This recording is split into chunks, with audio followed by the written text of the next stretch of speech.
If you had to start over from zero in real estate, would you make it or would you struggle like most agents do? Success in this business isn't about working harder. It's about working smarter. It's about knowing when to push, when to let go, and how to stay laser focused when distractions pull you off track. Today, we're breaking down what it really takes to operate like a top performing agent, handle conflict like a leader, and book more appointments without burnout. Let's get right into it. All right, Bo, let's get started with the first question. Okay, so the first question we got says, what would you change or do differently if you were starting from point zero as a real estate agent? I think I would have, every time I get this question, it's funny because at the end of the day, I couldn't change anything. But I guess this is from a newer agent just trying to kind of get into my head and see what advice I would give. And I would, at this time, just start out with content more. And when I say content, I don't mean just social media. What I would advise is actually getting in front of people. One of the ways to do that is social media with videos, but also events, right? Like, and the events don't need to be in person. That is the best type of event you can do, because when you're the person who's in the front, even if you're not the one who's giving all the advice, like you're not the so-called expert, but you're sitting beside the expert, people who are sitting there in person, they want to get to know you more. It's just one of those things. Whoever the guy or the gal is in the front of the room, that's the person everybody comes to afterwards to ask questions. Again, if you're sitting with an expert, just know that you can, and you will, if you do this consistently enough, become the authority by association, because you know the person that you're sitting in front of. But if you don't want to do it in person at the start, then even just a webinar, right? Like you do it on Zoom, it's absolutely free. You, again, bring on a guest, you send this invite out to everyone you know on your email list, call everyone on your phone, put it out on social media. If you get 10 people, 10 is better than not doing this at all. And so as I think back, I wish I put out more content. I did do a lot of events at the start. I wish I was able to get more comfortable with putting myself in the front, because when I was doing events, it was totally my senior partner who was in the front. And that's how I got to understand, like, wow, every time he finished, everybody rushed to him. But I wish I got over myself. I wish I got over the insecurity of being able to speak in front of people. I wish I was able to, even back then, we didn't have social media 20 years ago, but I could have made more guest appearances on radio, but I was scared shitless. I was like, there's no way I'm going to go on radio and have people listen to me. And then lo and behold, 6 years ago, so 14 years into the business, I kind of have a radio show now with this podcast. Okay, the next question says, what does a day in the life of a high-performing realtor look like in your opinion? Well, when it comes to a high-performing realtor, and this is now not only based on personal experience, but my organization, REC Canada, has, I'm going to say 25 high performers. And then the organization that we're under, Roll the Page Signature, out of 1,700, there's all day long, a good 170 of them that are high performers. And then I get to coach a lot of these guys and gals as well. They spend 80% of their day. So how does their day look? They spend 80% of their day on lead generation. They let the other 20% in terms of, after they bring in the business, they allow just other people to service it. So what they're focusing on is, how do I bring in as much business as possible? Now, if you don't have a team, you don't have anyone with you, then first thing in the morning, what high performers do is they worry about the sales aspect of the business. Okay, I like to break up the business now in two ways in terms of your day: sales and service. You got to bring in prospects, customers, and then you got to service the customers. You do that by listing their home, showing properties, home inspections, and then obviously at the end of the day, the goal is to get people into offer and negotiations. And so that, though, they feel like, you know what, none of that is important until, meaning all those offers and listings and everything, until I get people. So they spend first part of their day on getting prospects consistently. Like if you get anything out of me, remember this: consistency is undefeated. Anything you do over and over and over again, you're going to get better at, and you're going to get more results. So they spend the first part of their day bringing in business, and then the second part of their day servicing the customers. Okay, this next question says, what's the best way to handle conflict within your team? Look, I let them fucking duke it out. No. I when I say duke it out, like as was a joke in terms of them fighting it out, like physically, I am starting to, it's funny because I got 2 team members in here, so I'm kind of letting them on the inside of my own head, when they do have conflicts. And I've been really lucky that I generally hire based on attitude. So I'm making those gut calls. 50% of the time I'm right, 50% of the time I'm wrong. I'm making those gut calls like, you know, is Bo, for example, the dude who's asking the questions right now, is he going to be okay with some conflict? It's a gut call. I made it the first time I met him. Way's in the studio with me now.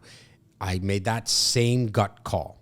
Not, oh, are they ever going to have conflict? Because that would be daydreaming, and that's just being gullible and naive as a leader. But how are they going to deal with it? Are they just going to let it, you know, ruin their week and month? I'm okay if it ruins their day. That's okay.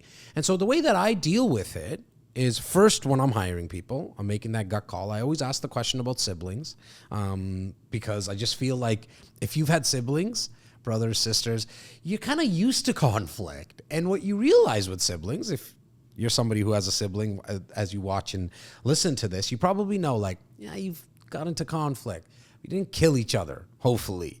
All right? Like, you wanted to, but you just figured out sometimes the best way to deal with it with siblings is just let the day go by. And I know somebody might say, well, that's kind of sweeping it under the rug. Look, it's brothers and sisters. We just kind of know, like, I love you. I couldn't choose you, bro, or sis. And so with my own team, what I'm allowing now, from my perspective, is I'm letting them kind of figure it out on their own for the first 24, 48 hours. But if I feel there's a lot of tension, then that's when I'm going to step in and I'm going to speak to, maybe, you know, depends on every single situation, but most of the time I speak to them individually. And then if I can bring them all together, I will. And I have plenty of times.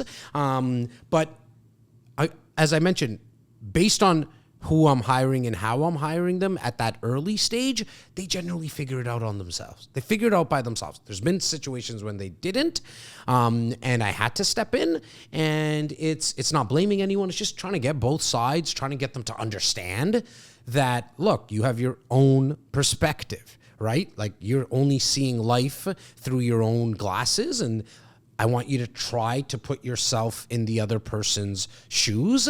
And over time, what I've noticed is if I don't get involved right away within that 24-hour period, usually they figure it out themselves. So just sometimes letting things kind of settle. Water will always find its level.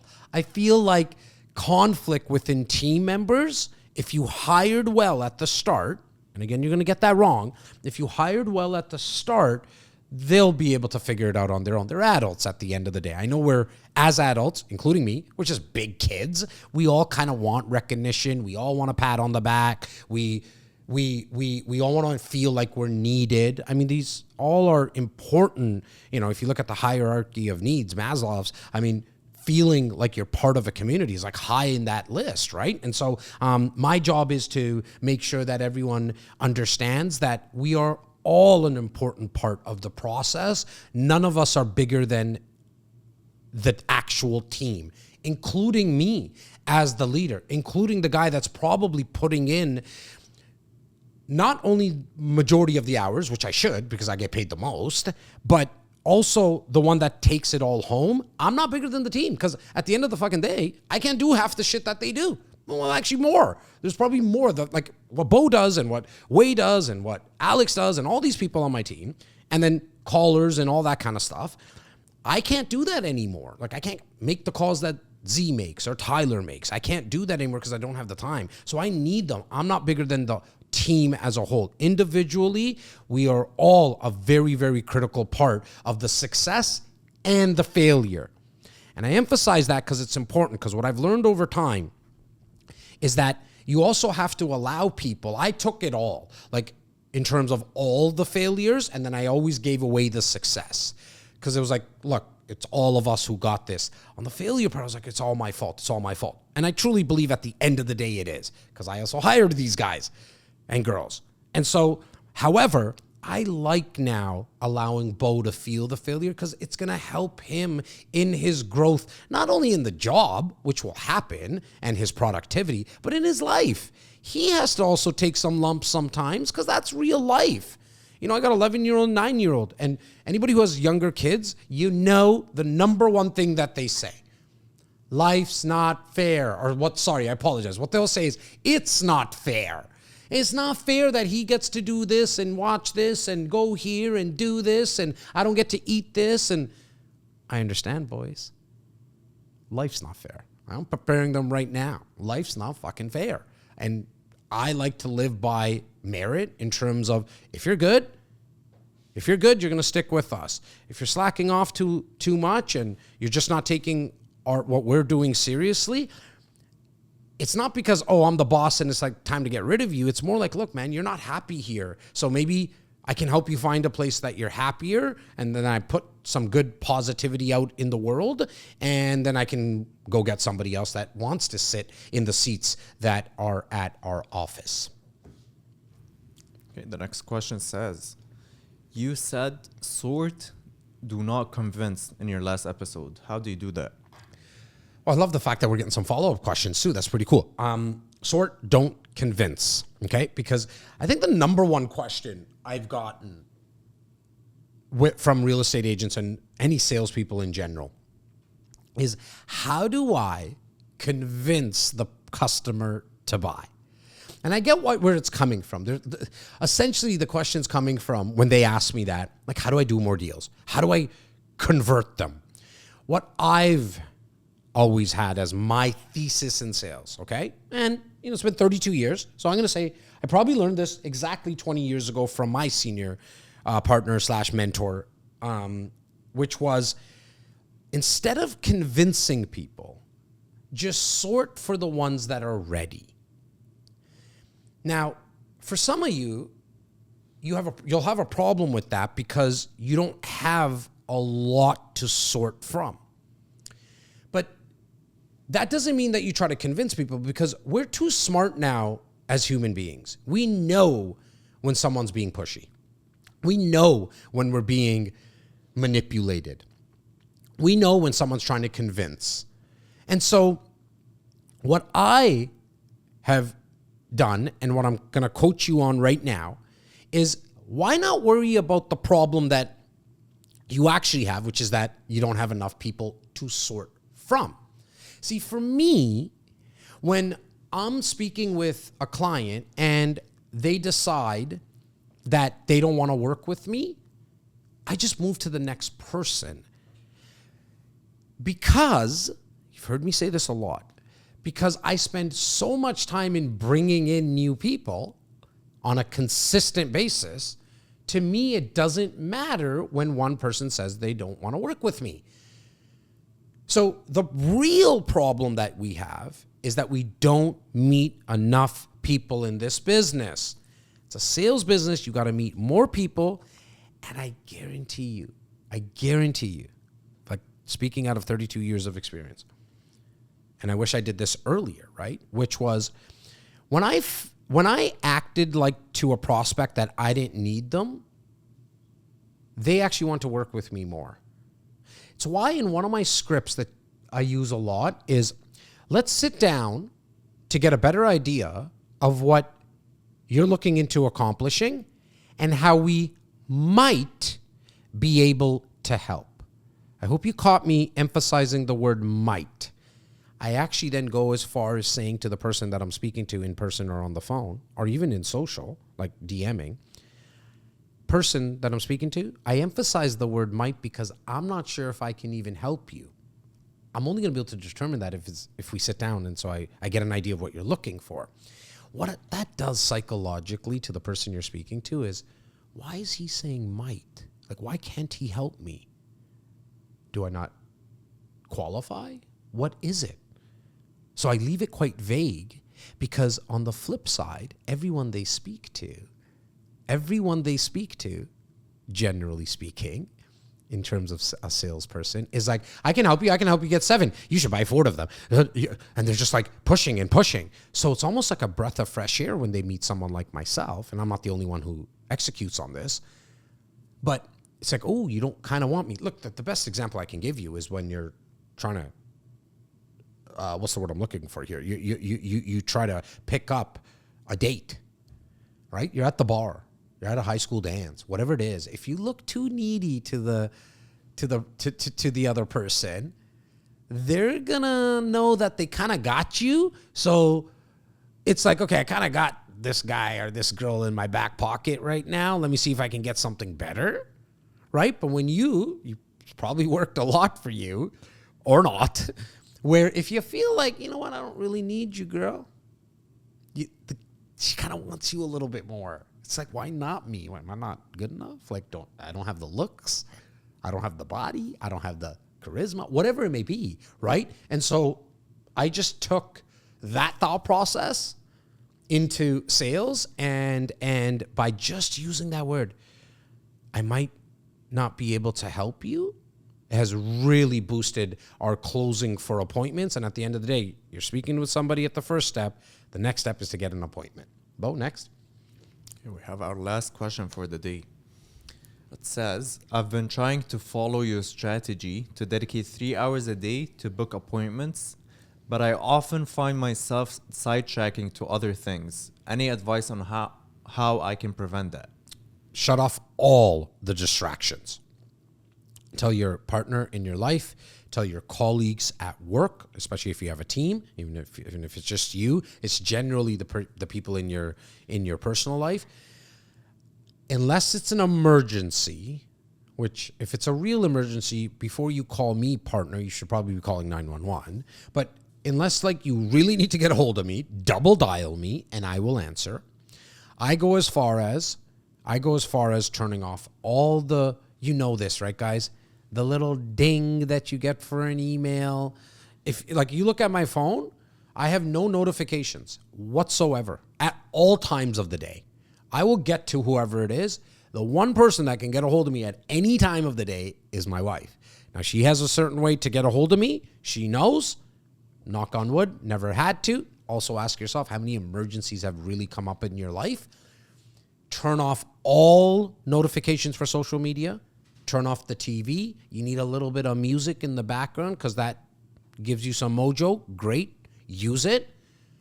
And lock in and understand this.